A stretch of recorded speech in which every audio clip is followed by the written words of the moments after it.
무엇이 생각납니까? 그 거룩한 성 예루살렘, 홀리 예루살렘이라고 그러죠. 거룩한 성 예루살렘. 그래서 성전하면 일단 거룩함이 떠오릅니다. 그런데 오늘 성경에 나오는 성전은 거룩해 보이지 않아요. 이것이 지금 문제가 되는 거예요. 교회하면 무엇이 떠오릅니까? 옛날 교회하면 기도하고 찬양하고 정말 믿음으로 하나님 앞에 부르짖던 예배하던 그런 모습이 떠올라요. 그런데 요즘 방송에 나오는 교회들의 모습을 보면 그렇지 않아요. 왜곡되고 뒤틀려 있고 뭔가 세상의 빛과 소금이 되어야 될 교회의 모습이 아니라 오히려 병들어가고 뭔가 본질에서 왜곡되고 벗어난 모습을 우리가 발견할 수가 있는 것입니다. 저는 이 성전을 깨끗하게 하신 예수님의 모습을 통해서 오늘 우리 현대 교회들이 정말 새롭게 하나님께 갱신되는 그런 역사가 있도록 우리 이 말씀을 한번 참고하고 생각해 보기를 주의 이름으로 바랍니다. 예수님께서 예루살렘으로 들어가셨습니다. 그런데 예수님께서 예루살렘 성전에 들어가서 마주친 것은 무엇입니까? 성전 안에서 거룩하게 예배하고 찬송하고 우리처럼 찬양도 이렇게 간절하게 하고 또 하나님 말씀을 열심으로 예배하고 이런 삶을 본 것이 아니라 첫 번째 마주친 사람이 누구냐면 성전 안에서 매매하는 자들을 보았습니다. 매매하는 자들, 돈 바꾸는 자들, 비둘기 파는 자들, 이런 사람들을 봤다는 것입니다. 성전하고 너무 안 맞죠? 성전하고 안 맞습니다. 성전에서 왜 매매하는 일들이 벌어졌을까? 왜 성전에 돈 바꾸는 일들이 벌어졌을까? 성전에 옛날에 구약시대에는 예수님도 성전에 들어가기 위해서는 성전세를 냈어요. 성전세가 있었어요. 반세겔이에요. 반세겔. 예? 베드로가 물고기를 얻어서 한 세겔에서 반세겔 한 세겔을 냈어요. 그럼 여기서 동전의 단위가 뭐예요? 세겔이에요. 세겔. 이스라엘은 지금도 보니까 세겔을 씁니다. 화폐 단위가 세겔이에요.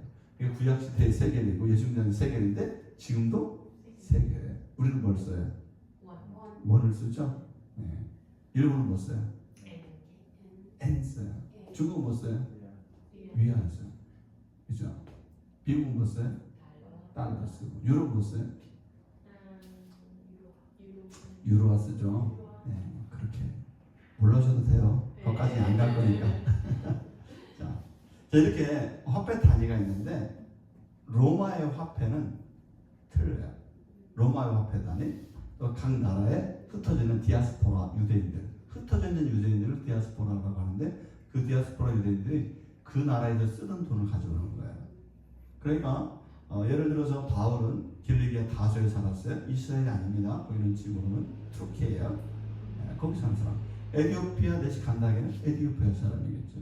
그 다음에 그 당시에 예멘, 네, 그쪽. 그 다음에 저기 드로아 시돈 그쪽에 있는 흩어져 있는 안디옥 쪽에 흩어져 있는 그런 유대인들이 6월절에 되면 예배를 드리러 오게 되는데 그 예배에 그 나라에 돈이 없잖아요. 그죠?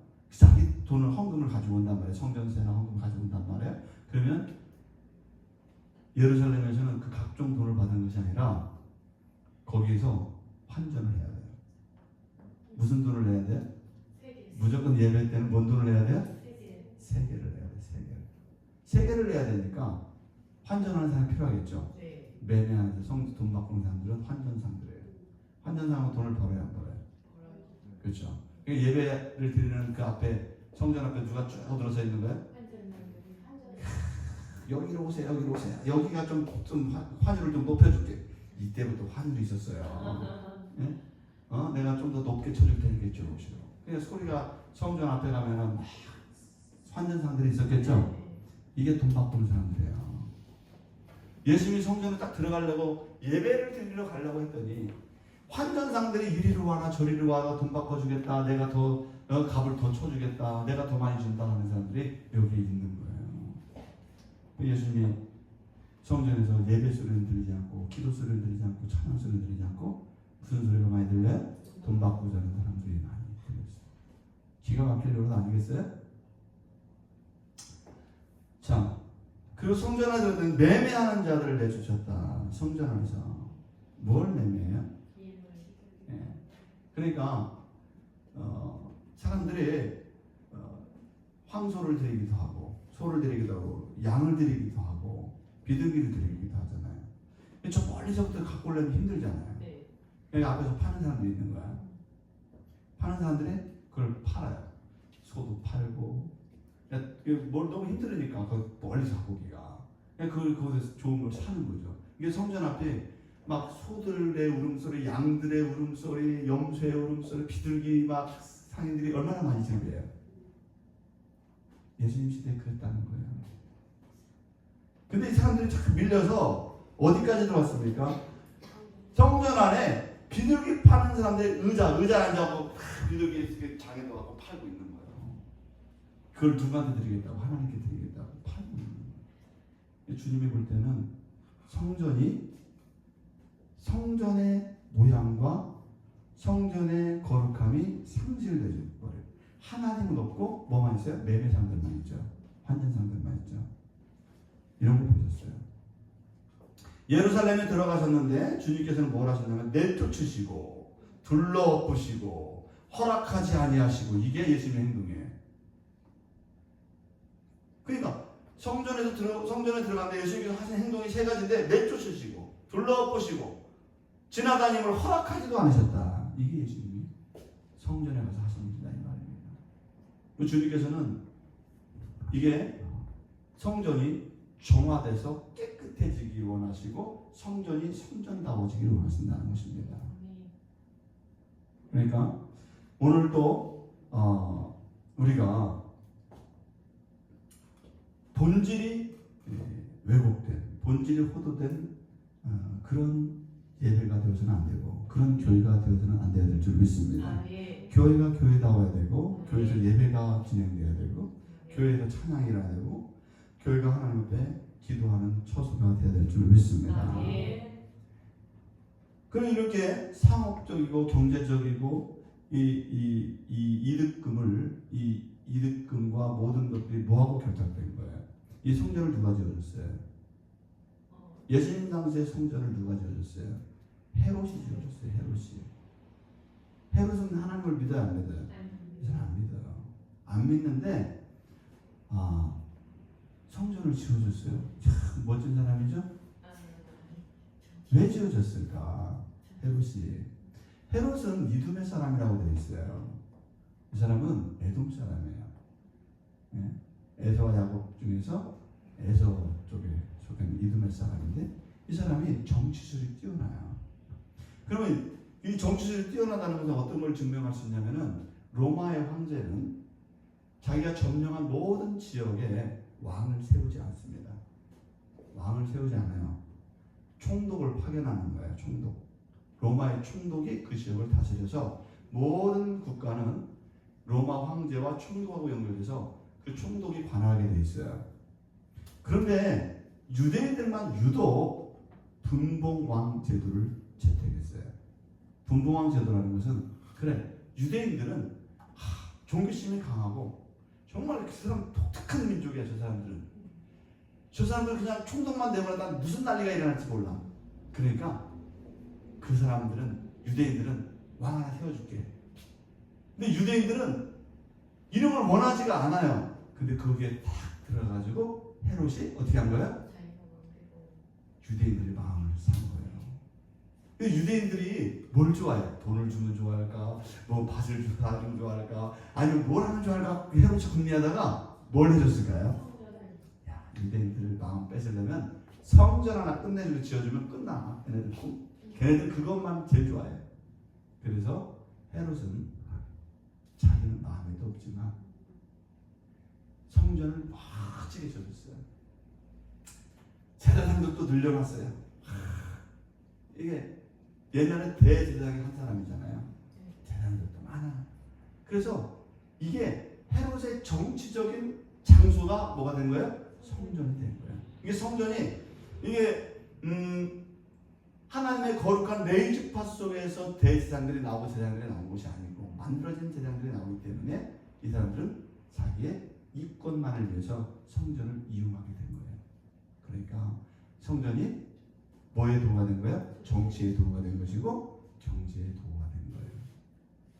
그러니까 거룩한 성전이 되어야 될 예배 처소가 장사꾼들의 처소가 된 것이고 정치에 현혹돼서 농락당하는 장소가 된 것이고 그것이 하나님과 아무 관계없는 그런 단체가 되어버린 거예요. 주님께서 그 성전에 들어가서는 둘러 엎으셨잖아요.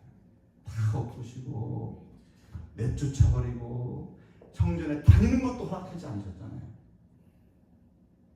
요즘 현대 교회가 너무 정치화되어 있고 너무 경제화되어 있고 마치 예수님께서 둘러 엎어야 될 만한 그런 모습들로 변질되어 가는 모습이 아닌가 우리가 생각해 볼 수 있는 줄 믿습니다. 그래서 성전은 성전다워야 돼. 그럼 예수님께서는 어떤 성전을 원하셨을까요? 17절에 있는 말씀에 보면 이렇게 됐어요. 이에 가르쳐 이르시되 예수님이 가르쳤다는 거예요. 이제는 다 둘러 엎어놓고는 다 둘러 엎어버렸어요. 그러고는 가르쳤다. 어떻게 가르쳤냐? 기록된 바 내 집은 만민이 기도하는 집이라 칭함을 받으려고 하지 아니하느냐. 너희는 강도의 소굴을 만들었도다. 이사야 56장 7절에 있는 말씀을 인용을 하셨어요. 주님께서는 내 집은 뭐 하는 집이라고요? 기도하는 집이다. 성전은 누가 기도하는 집이에요? 만민. 모든 사람들이 와서 기도는 누구를 만나는 장소예요? 하나님을 만나고 하나님을 찾고 그들이 영적으로 하나님과 소통하는 장소가 성전이다. 장사하는 데가 아니다. 여기 비둘기 파는 데가 아니다. 환전하는 데가 아니다. 너희들이 편리하게 예수님 믿으려고 지금 했기 때문에 정치인들과 경제인들이 그 이권을 요구하는 사람들이 만드는 그런 제도 속에서 지금 있기 때문에 거룩성도 잊어버리고 예배도 잊어버리고 하나님과 소통도 잊어버렸기 때문에 그것을 회복해야 된다는 것을 주님이 말씀하고 있는 줄 믿습니다. 그래서 교회는 본질을 회복해야 돼요. 예배가 살아나야 될 줄 믿습니다. 코로나 시기에 사람들이 집에서 이 인터넷으로 예배를 드리고 방송으로 예배를 드리다 보니까 사람들이 어디에 오는 걸 잊어버렸어요. 교회 와서 공동체 예배를 드리는 걸 잊어버렸어요. 그런데 사람은 만나야 되는 거예요. 하나님과 우리도 만나야 될 줄 믿습니다. 우리 인간이 만나야 되는 이유는 인격적이기 때문에 만나야 돼요. 딸들한테 전화를 하거든요. 솔지한테 전화를 하면 솔지는 전화를 잘 받아요. 딸들한테 전화를 잘 받더라고. 그래서 내가 기분이 좋아요. 내가 우리 수지한테 전화를 했거든요. 안 받아. 그래서 다음날 또 전화했어. 그 사람 또 안 받아.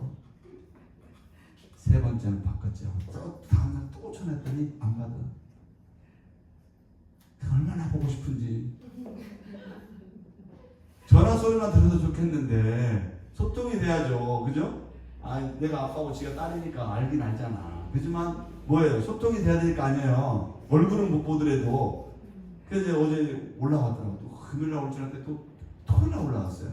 얼굴 보니까 얼마나 기분이 좋은지 몰라요. 전화도 3번이나 거절당하고 얼굴 보니까 너무 좋더라고요. 얼굴을 보고 맞대니까 좋잖아요. 그죠? 이게 인격적인 얼굴과 얼굴을 대하는 거예요.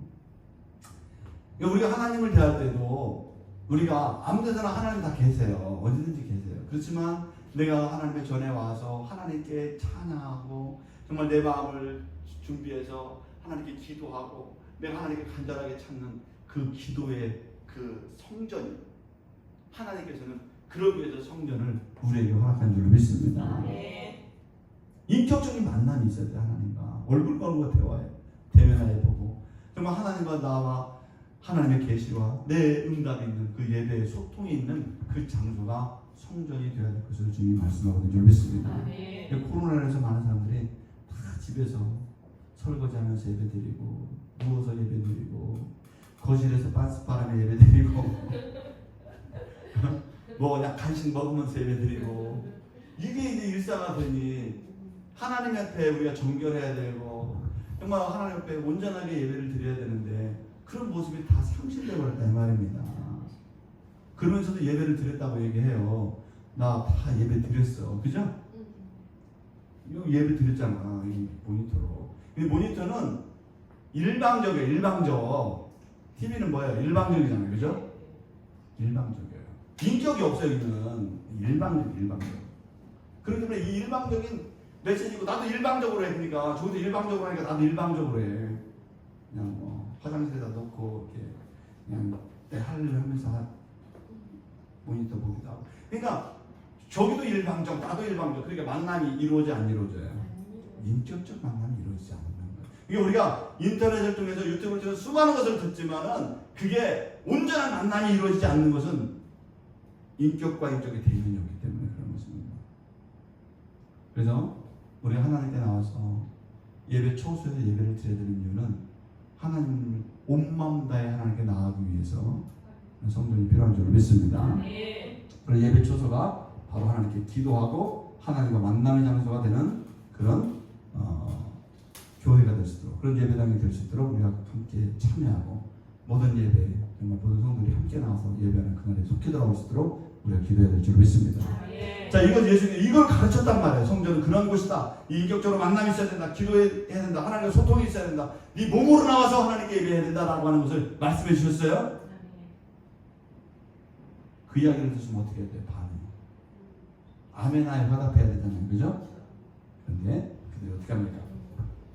18절에 보니까 대제사장과 서기관들이 듣고 예수를 어떻게 죽일까 하고 꾀하니 이는 우리가 다 그의 교훈을 놀랍게 여기므로 그를 두려워함이로다. 많은 사람들이 예수님의 말씀에 야, 그 말이 예수님 말씀이 맞아, 이렇게 사람들이 공감을 한 거예요. 아, 그래, 우리가 정말 그렇게 예배 드렸어야지. 성전이 저렇게 더러워서는 되겠나? 성전이 저렇게 장사꾼들의 그 장소가 되면 되겠나? 하면서 반성을 하게 되는데 대제사장과 서기관들은 봐보세요. 대제사장들이라고 있죠. 네. 대제사장은 몇 명 이상 겁니다. 둘 이상을 만들어놨다는 얘기예요. 그죠? 대제사장은 원래 한 명이야. 근데 대제사장들을 만들어놨어. 많아요. 그냥 남발한 거예요. 서기관들이 한둘이 아니죠. 서기관들이 많아요. 서기관들은 옛날보다 많이 있었지만은 이 사람들이 예수님의 말씀을 어떻게 했어요? 듣고는 예수님을 죽이고자 했다는 거예요. 사람이 악해졌어요. 혈압이 올랐어요. 예수님 말씀 듣고. 혈압이 오른 정도가 아니라 뚜껑이 열렸어요. 왜 그랬을까요? 왜 예수님이 옳은 말씀을 했는데 왜 열이 받아요? 사람들. 장사를 못하게 하잖아. 환전을 못하게 하잖아. 그죠? 이 사람들이 바라보고 있었던 게 뭐예요? 대제사장들과 서기관들이 하나님께 관심이 있던 게 아니었다는 거예요. 이 사람들은 만들어진 대제사장들이에요. 만들어진 서기관들이에요. 헤롯 시대에. 예수님 당시에 이만큼 성전에서 종사하는 수많은 사람들이 다 왜곡되어 있을 거란 말이에요. 성직 매매가 이루어졌던 거예요. 이 사람들은 진짜 하나님의 선자 아닙니다. 그래서 예수님께서 이렇게 성전을 성전답게 만들고 하나님과 소통하는 곳으로 만들기를 원했을 때 이 대제사장과 서기관들은 다른 것에 관심이 있었기 때문에 예수를 죽이고자 하는 거예요. 예수님이 없어야 내가 먹고 살지. 예수님이 없어야 장사가 계속할 수 있지. 예수님이 없어야 매매도 하고 비둘기도 팔고 이 환전도 하고 그렇게 할 텐데 저 예수님 때문에 우리 지금 장사 다 망했네 이렇게 된 거예요. 얼마나 놀랍습니까? 자, 그런데 6월절과 종교일이 되면은 그 성전에 사람들이 북적거리면서 사람들이 많이 모였을까 안 모였을까요? 환전상이 왜 필요해요? 많이 모였으니까 환전상이 필요하죠. 왜 물건 파는 사람이 필요해요? 많이 모였으니까 물건 파는 사람이 필요하죠. 거꾸로 돌아가서 마가복음 11장에 보면은 무화과 나무의 비유를 볼 수 있어요. 무화과 나무가 주님께서 열매를 있는가 하고 무화과 나무에서 열매를 찾으려고 했지만은 열매가 있었어요, 없었어요? 없었죠. 무화과 이파리는 가득했어요, 안 가득했어요? 무성했어요. 이 모습이 어떤 모습이에요 지금? 성전의 모습과 똑같죠. 사람들은 북적이에요. 이파리가 엄청 많아요. 거기서 진실이 있는가 하고 찾아봤더니 없어.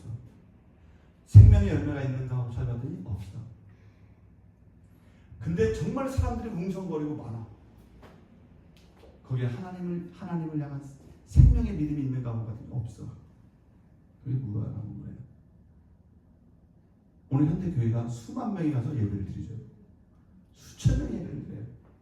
그 생명이 있는가 하고 봤더니 정치적이고 경제에 논리에 좋은 데고 거짓 사람들이 지도자들이 있는 모습이 보여진다면 성경의 모습과 다를 바가 없다는 얘기예요.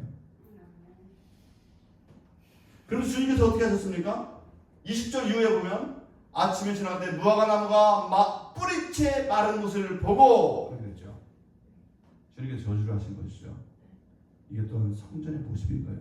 그래서 성전이 나중에는 어떻게 됩니까? 돌 위에 돌 하나 남지 않고 다 무너지게 된 거죠. 뿌리채 다 말아버리게 되는 거죠. 그럼 뭐만 남아야지? 예수 그리스도만 남게 되는 거예요. 예수 그리스도. 진짜 성전이 누구였던 거예요? 예수 그리스도. 그분의 말씀. 그래서 성전은 진짜 성전 어디에 있어요? 우리 마음속에 예수 그리스도를 모시는 사람들의 성전인 거예요. 그래서 우리가 지금 드려지는 이 예배당은 예배당이에요. 진짜 우리 하나님을 모시는 마음의 성전은 여기 있어요.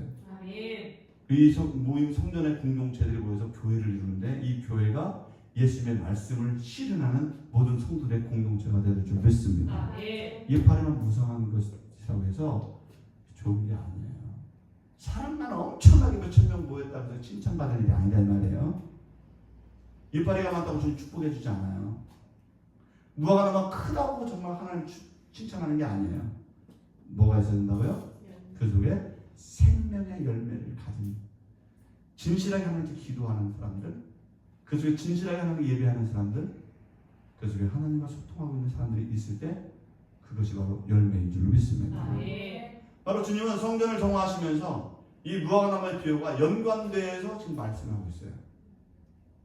그래서 무화과 나무의 모습과 성전의 모습은 동일한 모습인 것이에요. 오늘 우리들도 우리들의 모습을 보세요. 나는 무화과 나무처럼 이파리만 무성하고 형식만 있고 모양만 있는 그리스도로 살아가고 있는가?